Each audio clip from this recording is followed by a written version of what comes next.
دەزانین کە ئێمە شەممە دەنگەین بە ئایندەمان. من هیوادارم ئێمە دەنگ بدەین بە ئەو حیزبە کە بتوانێت ئایندەیەکی ئارام و ئایندەیەکی ئاسوودە و ئایندەیەکی پڕشکۆ و ئایندەیەکی گەشت بگەڕێنێتەوە بۆ تەواوی کۆمەڵانی خەڵکی کوردستان. من هیوادارم کە ئێمە بتوانین دەنگ بدەین بە ئەو حیزبە کە درێژە پێدەرە بێت بە ڕێبازەکەی هەواڵ مام جەلال. دەنگ بدەن بە ئەو حیزبە کە هەرگیز ڕۆڵ و قارەمانەتی شەهیدە نەمرەکانی یەکێتی نیشتیمانی کوردستان بەو سەر و 500 شەهیدە سەرکردەکانی دەبەری مەخمور و گوێڕ و دیبەگە و کەندی ناوە و خەراج و هەموو ئەو ناوچانەی کە گیانی خۆیانیان داوە لە پێناوی ئایندەیەکی گەش و ئاسوودە. دەنگ بدەن بە ئەو حیزبەی کە بتوانێت بەهێزترین پێگەی هەبێت لە بەغدا تاکو بتوانێت لە بەغداوە کێشەکانی مەخمور چارەسەر بکرێت. هەواڵان ئەو حیزبە ئێوە لە من باشتر دەزانن ئەو حیزبە یەکێتی نیشتیمانی کوردستانە. ئەو لیستی 162 یەکێتی نیشتیمانی کوردستانە. ئەو لیستە کە بتوانێت ئەو ئایندە گەشە بهێنێتە دی لیستی شەهیدانە، لیستی هەواڵ مام جەلالە، لیستی یەکێتی نیشتیمانی کوردستانە. بەڵام بەشێکی زۆری کێشەکانی ئەم دەبەرە لە هەولێرەوە چارەسەر ناکرێت بەڵکو لە بەغاوە چارەسەرەکرێت. بۆیە ئێمە پێویستە بگەڕینەوە سەر ڕێبازە دروستەکەی هەواڵ مام جەلال. تیمێکی بەهێزی یەکێتی نیشتیمانی کوردستانیانە بنێرینە بەغا تاکو لە بەغاوە شەڕ بکەن لەسەر مافە ڕەواکانی کۆمەڵانی خەڵکی کوردستان. تاکو لە پەرلەمانی بەغداوە شەڕ بکەن لەسەر پابەندکردنی عێراق لەسەر جێبەجێکردنی مادەی 140 دەستوری عێراق.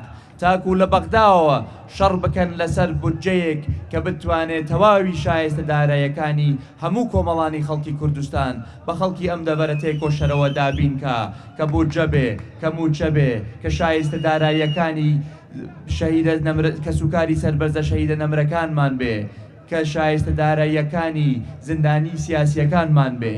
ئەم کێشانە هەواڵینە لە هەولێر چارەسەر ناکرێت لە بەغداوە چارەسەرەکرێت. بن بۆیە داواتان لێ یەکەم ئەمڕۆ ئەم کۆمیتە تێکۆشەرە بە هەموو تێکۆشەرە دێرینەکانمانەوە بە نوێنەری کە سوکاری سەربەرزی شەهیدەکانمانەوە بە کەمەنداموانی سەنگەرەکانمانەوە بە کادر و دڵسۆز و لایەنگر و خوێنگەرم و گەنجان و لاوان و ژنانمانەوە ئەم سەوزپۆشەی کە ئەمڕۆ لە شار و شارۆچەکانی کوردستانەوە ئیبینین بیبین تا ڕۆژی هەڵبژاردن سندوقەکانی دەنگدان پڕکەین لە دەنگی سەوز، سندوقەکانی دەنگدان پڕکەین لە ئاڵای سەوز، سندوقەکانی دەنگدان پڕکەین بە دەنگی یەکێتی نیشتیمانی کوردستان بۆ ئەو ئایندەی کە ئێوە ئەتانەوێ، نەک ئایندەیەک کە پڕ بێ لە شەعاری بریقەداریان بەڵێنی بێ بنەما، نەک ئایندەیەک کە تەسلیمی خەڵکێکی بێ ئەزمون بکرێت، نەک ئایندەیەک کە تەسلیمی خەڵکێکی بێ ویژدان بکرێت، نەک ئایندەیەک کە تەسلیمی